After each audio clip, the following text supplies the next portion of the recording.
Hello my dear friends, स्वागत है आप सभी का आईएफएस के ऑनलाइन प्लेटफॉर्म पे। आज हमारे साथ एक बहुत ही स्पेशल गेस्ट जुड़ चुके हैं जिनका नाम है सरल, जिन्होंने गेट एग्जाम में सक्सेस हासिल किए 2025 के। तो चलिए उनकी जर्नी के बारे में जानेंगे और आप भी इस इंटरव्यू से उनकी जर्नी से कुछ सीखने की कोशिश करें। तो बहुत बहुत स्वागत है सरल आपका हमारे आईएफएस के प्लेटफॉर्म पे। Thank thank you sir. चलिए हमारे व्यूवर्स को बताइए कि कैसा रिएक्शन था, कैसा फील कर रहे थे आप जब आपने सुना कि आपका गेट एग्जाम इस बार क्वालिफाई हो चुका है। सर अंदर से तो बहुत अच्छा लगता है क्योंकि आप एक स्ट्रगलिंग फील्ड में हो।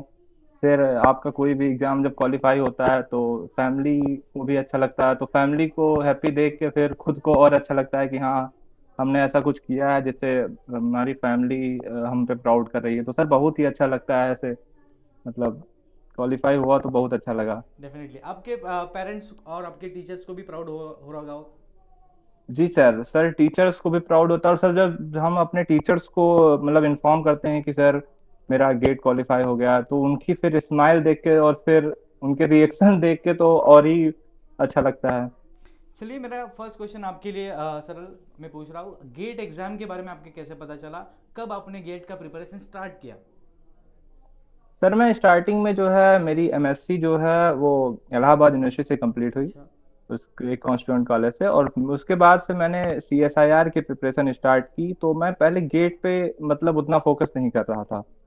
फिर मतलब ऐसे 2023 के बाद जो है मेरी एमएससी कंप्लीट हुई। उसके बाद जो है मैंने मेरे एक फ्रेंड हैं, उन्होंने बताया कि हमें जो है गेट में भी मतलब एक बार ट्राई करना चाहिए। तो मेरा फर्स्ट अटेम्प्ट था ये हम्म। गेट का। और मैंने जो है गेट में ट्राई किया और उसमें मतलब मुझे आईएफएस सर, खास करके कैलाश सर से काफी मदद मिली क्योंकि मेरी बायोकेमिस्ट्री उन्हीं के वजह से अच्छी हुई। और मतलब फिर मैंने गेट का फॉर्म फिल किया और फिर मतलब अच्छा स्कोर रहा मेरा। मतलब और डेफिनेटली। अच्छा मैं चाहता, उसके अकॉर्डिंग नहीं अब रहा देखो बट पहले अच्छा बार ही जब था। पहले अटेम्प्ट में एग्जाम क्वालिफाई करते हैं, एक अपने आप में बहुत बड़ी बात है। चलिए मेरा नेक्स्ट क्वेश्चन आपके लिए सरल, जब आपने गेट की पढ़ाई स्टार्ट की सबसे पहले आपने देखा होगा सिलेबस, क्या सिलेबस देख के आपको थोड़ा सा डर लगा था, बिकॉज बहुत वास्ट सिलेबस है गेट का।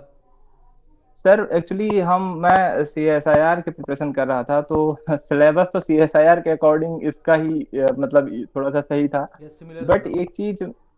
जी। सिमिलर है थोड़ा सीएसआर नेट के सिलेबस से। यस सर, सिमिलर है। और सर बट एक बार जब सिलेबस देखने के बाद थोड़ा सा डर लगता है कि हाँ, नहीं हो पाएगा। बट हम अगर थोड़ा थोड़ा करते रहें, मतलब एक एक यूनिट, थोड़ी थोड़े एक एक टॉपिक अपने लेके चलते रहें, उसको देखते रहें, उसके नोट्स रेगुलर बनाते रहें, तो वो हो जाता है सर। मतलब कंप्लीट कर लेते हैं हम सिलेबस को। All right. सो मेरा नेक्स्ट सवाल आपके लिए, जब आपने गेट एग्जाम की प्रिपरेशन स्टार्ट की तो आप दिन में कितना टाइम देते थे पढ़ाई के लिए, कितना समय स्पेंड करते थे डेली बेसिस पे। सर मैं स्टार्टिंग में जो है गेट एग्जाम के लिए सर 5 to 6 आवर, उससे ज़्यादा सर मैं और फिर अपने और सब काम करता था। बट 5 to 6 आवर मैं परमानेंट मतलब रेगुलर कंसिस्टेंसी के साथ मैं प्रिपरेशन करता था। All right. सो मेरा नेक्स्ट क्वेश्चन सरल आपके लिए, क्या क्या चैलेंजेस आपने फेस किए जब आपने गेट की तैयारी शुरू की। तो डेफिनेटली कुछ प्रॉब्लम्स आए होंगे और उनको कैसे आपने ओवरकम किया।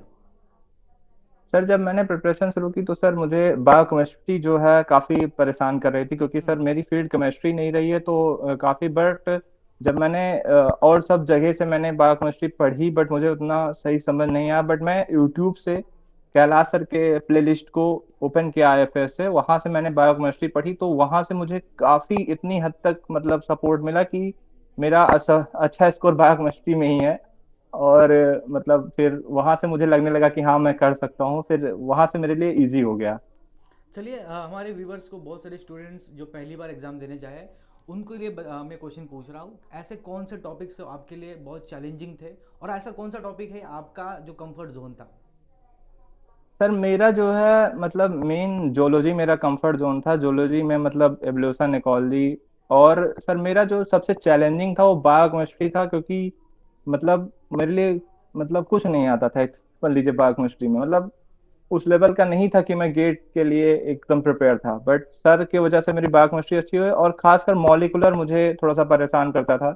तो मॉलिकुलर बायोलॉजी, और जो लोग मतलब आगे गेट के लिए प्रिपरेशन कर रहे हैं उनके लिए मैं एक चीज और बताना चाहूंगा कि उनको एक सब्जेक्ट ऑप्शनल में लेना चाहिए। जैसे अगर आप बायोकेमिस्ट्री, जोलॉजी मतलब लेके चल रहे हैं कि हमें सेलेक्ट करना है, तो आप एक माइक्रो भी लेके चलिए, क्योंकि कभी कभी ऐसा होता है कि बायोकेमिस्ट्री में न्यूमेरिकल टाइप क्वेश्चन ज्यादा आ गए, तो आपके पास अगर एक ऑप्शन रहेगा कि आप माइक्रो पढ़े हैं, तो फिर आप मतलब वहाँ पे सिलेक्ट कर सकते हैं। मतलब तो इसीलिए अगर आप माइक्रो या जूलॉजी कर रहे हैं या माइक्रो बॉटनी कर रहे हैं या कुछ भी, आप कम से कम एक ऑप्शन में जरूर लेके चलिए कि हमको अगर वहाँ पे कुछ दिक्कत होती है तो हम अपना तुरंत चेंज कर लें सब्जेक्ट।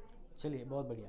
मेरा नेक्स्ट सवाल सर आपके लिए, आपने प्रीवियस ईयर क्वेश्चन जरूर लगाए होंगे एग्जाम से पहले, तो कितना इंपॉर्टेंट पीवाईक्यूज रहते हैं, कितना इंपॉर्टेंट रोल रहता है पीवाईक्यूज का प्रिपरेशन की जर्नी में?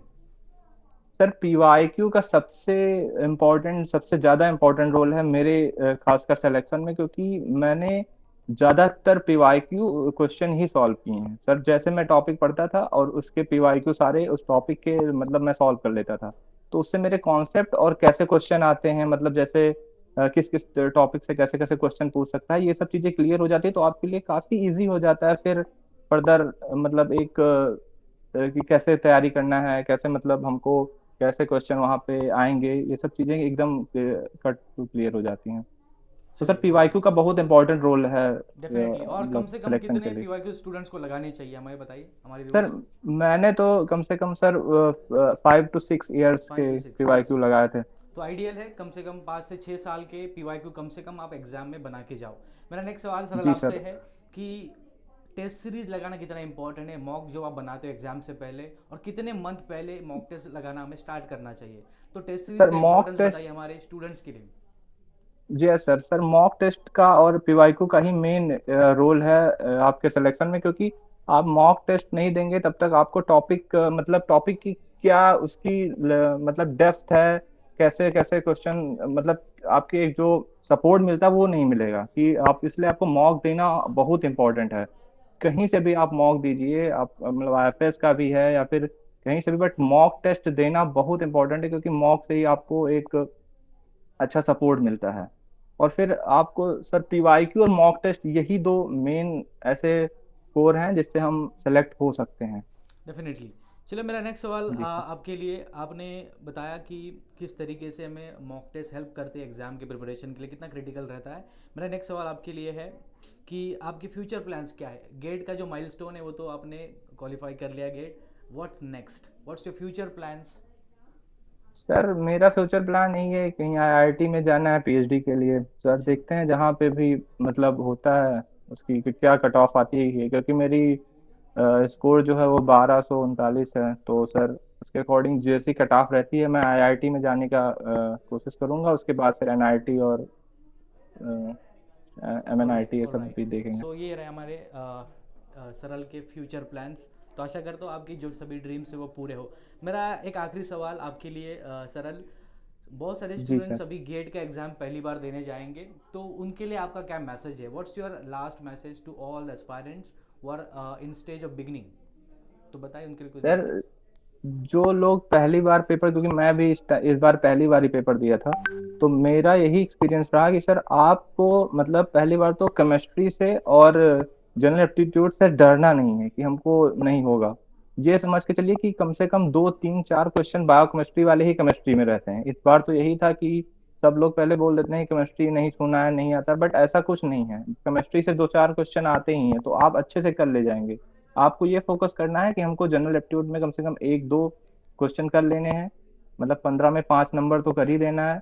प्लस मतलब हमको मतलब क्या कहते हैं, केमिस्ट्री में भी 2 4 क्वेश्चन अटेम्प्ट कर ही लेने, क्योंकि हो जाएगा, वो हो जाता है, ऐसे कोई बड़ा नहीं रहता। और फिर आप फिर सब्जेक्टिव में जो भी चूज करते हैं, जैसे मतलब मैंने तो बायोकेमिस्ट्री और जूलॉजी किया था, तो उसमें मतलब फोकस करिए, फिर एक ऑप्शन में लेके चलिए कम से कम। जैसे मैं बायोकेमिस्ट्री और जूलॉजी और माइक्रो में ऑप्शन में रखा था, क्योंकि मैं माइक्रो भी पढ़ के गया था। अगर मेरा बायो में या जूलॉजी में कुछ ऐसा लगता कि इसमें ज्यादा क्वेश्चन नहीं आ रहे हैं, तो मैं माइक्रो या जूलॉजी कर लेता। इसलिए मैंने जो है एक ऑप्शन में लेके चलिए, और डरना नहीं है। मतलब सबसे बड़ी चीज जो ये होती है, आपको वो डरना नहीं है, एकदम हिम्मत के साथ आप कर सकते हैं, ऐसे सोचना है, तो आपका हो जाएगा।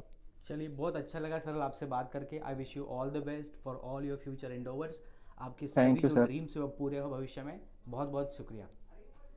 Thank you sir.